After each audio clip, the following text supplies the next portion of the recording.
Hello everyone, my name is Danica Whitcomb and I am an instructional coach here to talk to you today about the importance of the coaching role and just to offer some strategies for building trusting relationships and offering feedback to teachers. Just as schools need to have positive relationships with students in order for true learning to occur, so do coaches with teachers. The role of an instructional coach can be a tricky one that is sometimes met with resistance or ideas around their role. In order to counter this, coaches should work hard to create positive, trusting relationships from the start before any kind of growth is expected to take place. A coach should be a support for teachers. Their role should be to encourage self-reflection and to spark a desire for growth. They are to be a guide rather than an evaluator and offer time and space for teachers to take risks, reflect, and help to implement strategies for growth. Trust has to be present in order for all of these things to take place. Without trust, the feedback and conversations with a coach will fall on deaf ears. You might be wondering, why is growth and relational trust so important? Shouldn't teachers just be trusted to do what's best for their own kids? But the question here is not about trusting teachers, but rather, how do we keep improving in order to improve the learning experiences for our students? Studies show that schools who implement coaching and have a high level of relational trust are more likely to see improvements in student achievement. So, how do we make this happen? Well, I will show you some strategies below. I will role play some coaching situations with Micah, an elementary school teacher who needs support as he enters his second year of teaching. The first video will showcase some examples of how to build trusting relationships. This can occur in many different ways, but the two things I want you to notice are how he is invited into the problem-solving process as an active participant rather than just being told what to do. The other strategy you will see is what we call committed listening. As a coach, I am to listen fully, mind and body, to a problem first. I will inquire about solutions he has already tried and then work to guide him through new options to consider. Let's take a look for these strategies. Hi, Micah. What is it that brings you to my office today? Before we begin, can I get you anything, some water or some chocolate?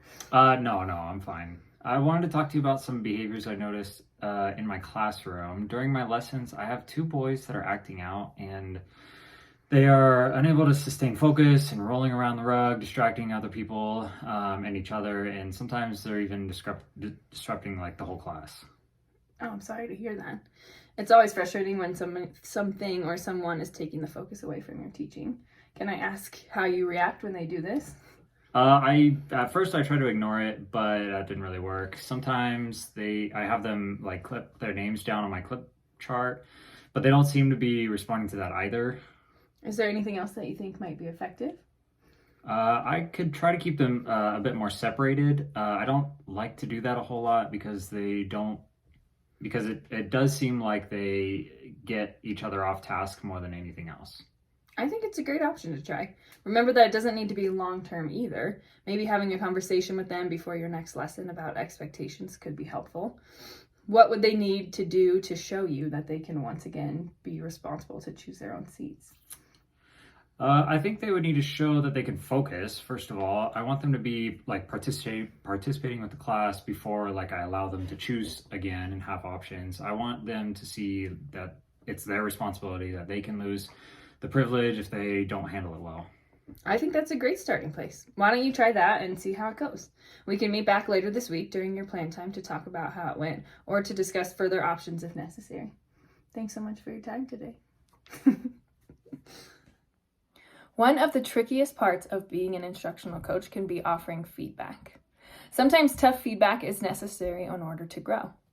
Coaches should work to present feedback in a graceful manner. After all, the intent is for teachers to grow, not reprimand. The role of the coach is to help point out areas for growth in a way that pushes teachers to be reflective and spark new ideas for how growth can occur. These conversations should be more future-focused, thinking about how the teacher can improve rather than critiquing past performances. Coaches should be focused on helping teachers set goals and track progress towards goals in a non-judgmental and supportive way. Teachers will feel motivated when they're encouraged and follow up in relation to their goals. Watch again as I revisit with Micah, this time focused on feedback. One important thing to offer with feedback is data. Instead of judging a situation, simply describe it. This puts Micah into the driver's seat in a sense, allowing for some self-reflection and hopefully some ideas about how he can improve himself. Another thing to look for is the conversation around future goals and follow through. Watch how the feedback spurs conversation about how to improve moving forward. Micah and I have been working to implement Seesaw, a digital tool, into his classroom. Take a look. Hi, Micah. I wanted to check in with you to see how you're doing implementing Seesaw with your students. Yeah, it's been going okay. The kids have been excited to use the technology for sure. They have been able to do some activities, post some of their work to the app, which has been good. When I came in, I noticed that some of your students were using the app appropriately, and some of them were just drawing and taking pictures. Have you noticed that? Yes, the app is great for a lot of things, but also has the element of freedom, so some of the kids definitely can get off task with that. I did see a Seesaw expectations chart in your room and noticed that you referenced it with some of your groups, but not with others. The groups you reminded of that piece did a better job staying on task. That's true. Yeah, maybe that's something I need to revisit. I can go over it before sending them off to use the app. That way they might be able to stay more focused. How could using that anchor chart more often positively impact your students and their time spent on the app? I think in the future it could serve as a good reminder of what we're doing and the expectations that are there, and I can follow through with some positive reinforcement as well for the kids who consistently follow through with those expectations. I love that you're thinking ahead with this, and I think it's a great idea for helping your students stay more on task. Why don't you try to reference the chart again and see if it helps your kids stay more on task? Okay. I hope that you noticed some great strategies within those videos. As coaches, we have the power to implement positive changes for teachers and students alike. Just remember to approach your position with grace and to always work to strengthen trust, because it is through trusting relationships that lasting change comes about. Good luck.